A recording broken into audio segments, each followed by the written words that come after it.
कन्नौज की शांत गलियों में उस शाम हल्की हल्की हवा चल रही थी। सूरज ढलने वाला था और आसमान हल्का नारंगी हो गया था। शिवाय अपने छोटे से कमरे में बैठा खिड़की से बाहर देख रहा था। तभी अचानक दरवाजे पर जोर जोर से दस्तक हुई। शिवाय चौंक गया। उसने जल्दी से दरवाजा खोला और सामने जो खड़ी थी उसे देखकर उसकी सांस जैसे रुक गई। सामने शिवानी खड़ी थी। उसकी आंखें लाल थीं, चेहरा थका हुआ था और हाथ में एक छोटा सा बैग था। शिवाय घबराकर बोला, शिवानी, तुम यहां कन्नौज में? तुम यहां क्या कर रही हो? शिवानी ने गहरी सांस ली, जैसे बहुत लंबा सफर तय करके आई हो। उसकी आंखों में डर भी था और एक अजीब सा फैसला भी। उसने धीरे से कहा, शिवाय, मैं हमेशा के लिए तुम्हारे पास आ गई हूं।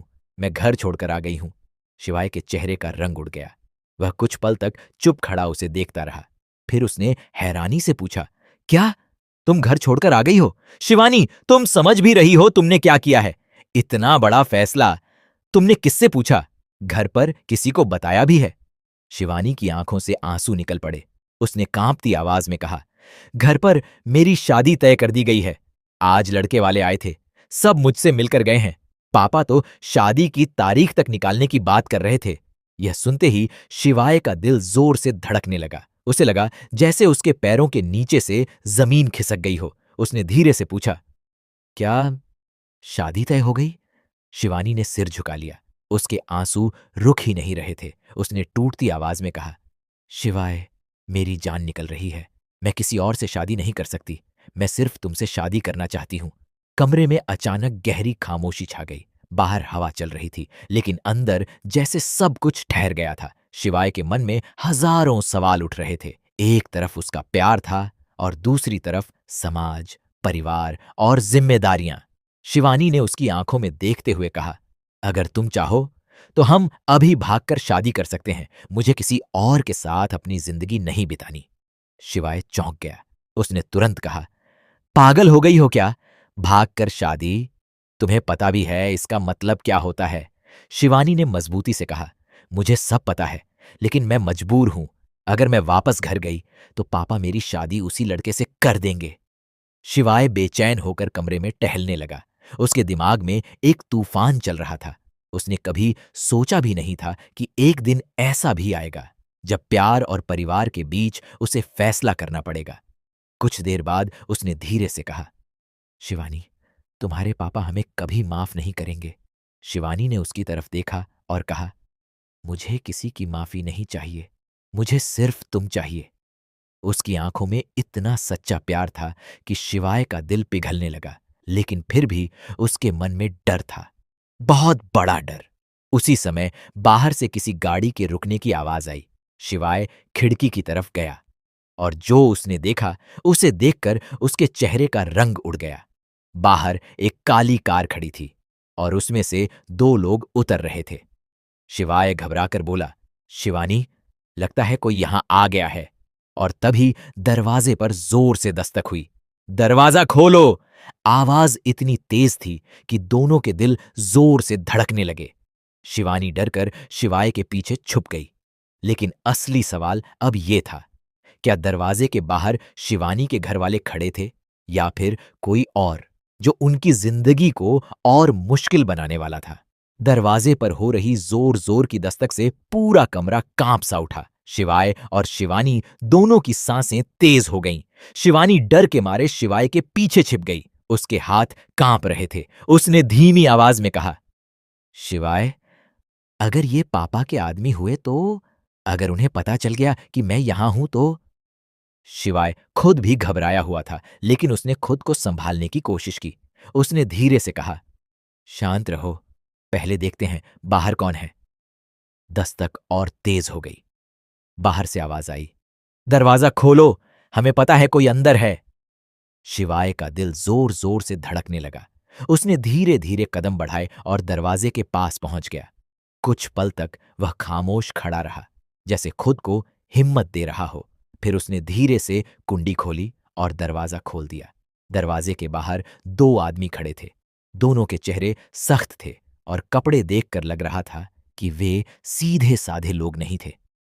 एक आदमी ने तीखी नजरों से शिवाय को देखा और पूछा, तुम ही हो शिवाय? शिवाय थोड़ा घबरा गया, लेकिन उसने हां में सिर हिला दिया। हां, मैं ही हूं, लेकिन आप लोग कौन हैं? दूसरे आदमी ने कमरे के अंदर झांकने की कोशिश की। उसकी नजर जैसे किसी को ढूंढ रही थी। उसने कहा, हमें अंदर आने दोगे या यहीं बात करनी है? शिवाय समझ गया कि बात गंभीर है। उसने धीरे से दरवाजा थोड़ा और खोल दिया। दोनों आदमी अंदर आ गए। उनकी नजरें कमरे के हर कोने को देख रही थीं। शिवानी तुरंत पर्दे के पीछे छिप गई ताकि कोई उसे देख न सके। पहला आदमी धीरे धीरे कमरे में घूमते हुए बोला, हमें एक लड़की की तलाश है। नाम है शिवानी। यह सुनते ही शिवाय के दिल की धड़कन जैसे रुक गई। उसने खुद को सामान्य दिखाने की कोशिश की और बोला, शिवानी, मुझे नहीं पता आप किसकी बात कर रहे हैं। दूसरा आदमी हल्की सी हंसी हंसा। देखो लड़के, हम बेवकूफ नहीं हैं। हमें खबर मिली है कि वह लड़की यहां आई है, और अगर वह सच में यहां है तो बेहतर होगा कि तुम सच बता दो। कमरे का माहौल और भारी हो गया। शिवाय के माथे पर पसीना आने लगा। वह सोच रहा था कि अगर इन लोगों को शिवानी मिल गई तो पता नहीं क्या होगा। उधर पर्दे के पीछे खड़ी शिवानी का दिल डर से कांप रहा था। उसकी आंखों से आंसू बह रहे थे, लेकिन वह आवाज नहीं करना चाहती थी। पहला आदमी अचानक पर्दे की तरफ बढ़ने लगा। शिवाय तुरंत उसके सामने आ गया। रुको! आप लोग ऐसे किसी के घर में घुसकर तलाशी नहीं ले सकते। आदमी ने गुस्से से शिवाय को देखा। तो क्या करें? पुलिस बुलाएं? लड़की के घर वालों ने शिकायत की है कि वह घर से भाग गई है। यह सुनते ही शिवाय और भी घबरा गया। आदमी ने फिर कहा, अगर वह लड़की यहां है तो यह मामला बहुत बड़ा हो सकता है। बेहतर होगा कि तुम सच बता दो।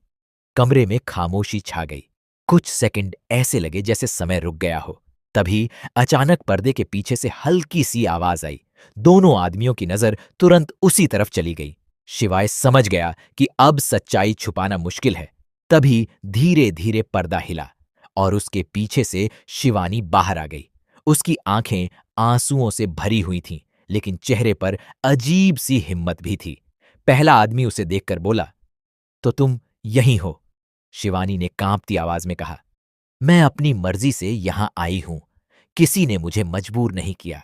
दूसरा आदमी बोला, तुम्हारे पापा पूरे शहर में तुम्हें ढूंढ रहे हैं। उन्हें पता चल गया कि तुम घर छोड़कर भाग गई हो। यह सुनते ही शिवानी का चेहरा पीला पड़ गया। आदमी ने आगे कहा, और अगर उन्हें पता चल गया कि तुम इस लड़के के साथ हो तो मामला बहुत बिगड़ जाएगा। शिवाय ने तुरंत कहा, देखिए, हम किसी मुसीबत में नहीं पड़ना चाहते। लेकिन तभी पहला आदमी गंभीर आवाज में बोला, अब मुसीबत शुरू हो चुकी है। और उसी समय शिवानी के फोन पर कॉल आने लगी। स्क्रीन पर जो नाम चमक रहा था उसे देखकर शिवानी की सांस जैसे रुक गई। फोन पर लिखा था, पापा कॉलिंग।